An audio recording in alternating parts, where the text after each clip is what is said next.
Chapter 14. A Young Raja. The moor was hidden in mist when the morning came, and the rain had not stopped pouring down. There could be no going out of doors. Martha was so busy that Mary had no opportunity of talking to her, but in the afternoon she asked her to come and sit with her in the nursery. She came, bringing the stocking she was always knitting when she was doing nothing else.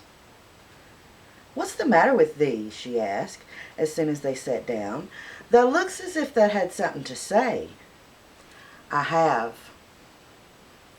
I found out what the crying was," said Mary. Martha let her knitting drop to her knee and gazed at her with startled eyes. "Thou hasn't!" she exclaimed. "Never!"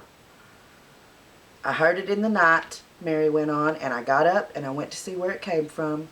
It was calling. I found him." Martha's face became red with fright. "Eh, Miss Mary," she said, half crying, "thou shouldn't have done it. Thou shouldn't. Thou'll get me in trouble. I never told thee nothing about him, but thou'll get me in trouble just the same. I shall lose my place, and then what'll Mother do?"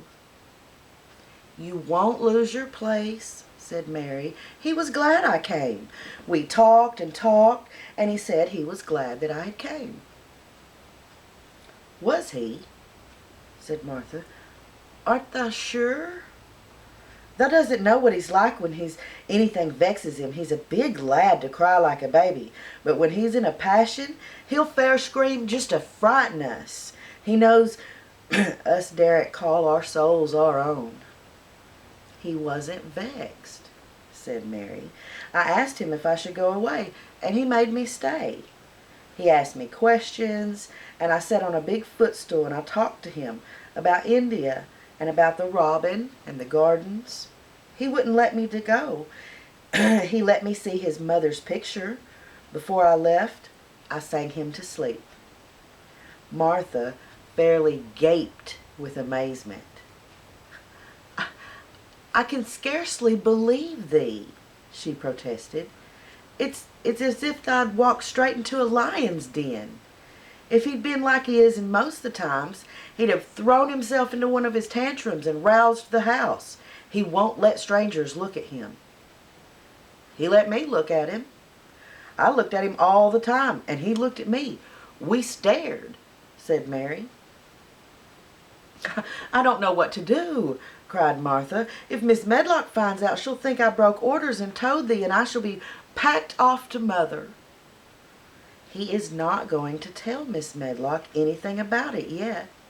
It is to be a sort of a secret just at first," said Mary firmly. "And he says everybody is obliged to do as he pleases." "Ah, that's true enough, the bad lad," sighed Martha, wiping her forehead with her apron. "He says Miss Medlock must, and he wants me to come and talk to him every day, and you are to tell me when he wants me." "Me?" said Martha. "I shall lose my place. I shall for sure." "You can't if you are doing what he wants you to do, and everybody is ordered to obey him," Mary argued. "Does thou mean to say," cried Martha with wide open eyes, "that he was nice to thee?" "I think he almost liked me," Mary answered. "Then thou must have bewitched him," decided Martha, drawing a long breath. "Do you mean magic?" inquired Mary.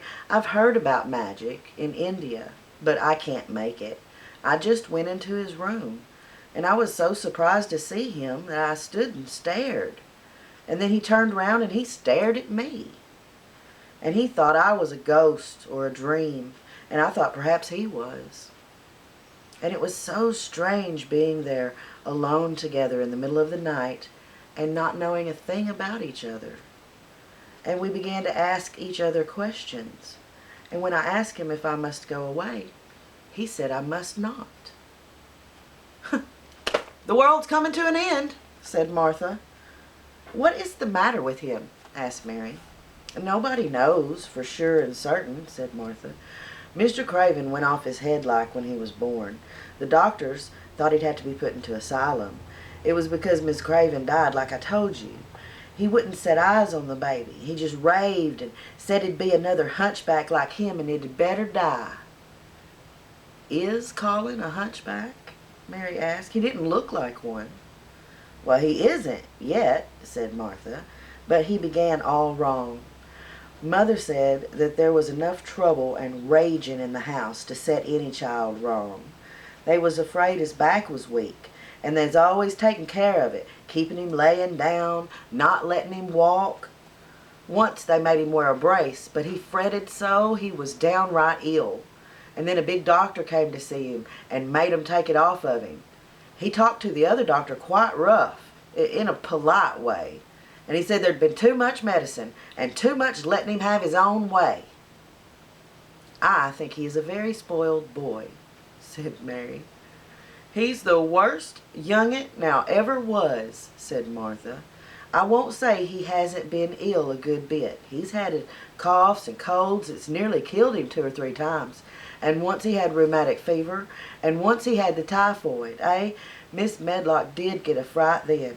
He'd been out of his head, and she was talking to the nurse, and thinking he didn't know nothing, and she said, oh, he'll die this time, sure enough, and it'd be the best thing for him and for everybody. And she looked at him, and there he was with his big eyes open, staring at her as sensible as she was herself. And she didn't know what happened, but he just stared at her and he says, you give me some water and stop talking. Do you think he will die? Asked Mary. Mother says there's no reason why any child should live that gets no fresh air and doesn't do nothing but lie on his back and read picture book and take medicine. He's weak, and he hates the trouble of being taken out of doors, and he gets cold so easy, and he says it all makes him ill. Mary sat and looked into the fire.